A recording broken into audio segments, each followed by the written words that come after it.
चोर और भूतिया कब्रिस्तान। एक बार की बात है, एक छोटा सा गांव था जिसके पास एक पुराना और डरावना कब्रिस्तान था। उस कब्रिस्तान के बारे में कहा जाता था कि रात के समय वहां भूत घूमते हैं। गांव के लोग शाम ढलते ही उस रास्ते से गुजरने से डरते थे। गांव के बाहर रहने वाला एक चोर जिसका नाम रघु था, बड़ा चालाक और बहादुर बनता था। वो गांव में आकर चोरी करता और अपने अड्डे पर जाकर छिप जाता। एक दिन रघु ने सुना कि गांव के मंदिर में एक सोने का घंटा रखा है जो बहुत कीमती है।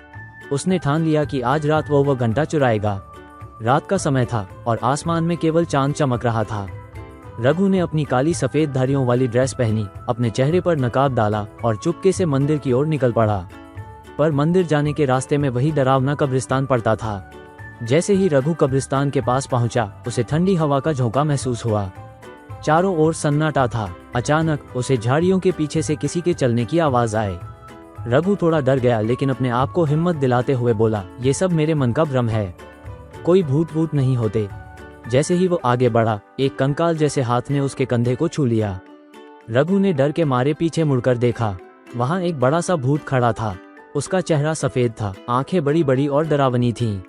भूत ने गरजती आवाज में कहा, कौन है जो इस कब्रिस्तान में बिना अनुमति घुसाया? रघु ने कांपते हुए जवाब दिया, मैं तो बस रास्ता पार कर रहा था। भूत ने जोर से हंसते हुए कहा, क्या तुम्हें नहीं पता कि यहाँ किसी को आने की इजाजत नहीं है?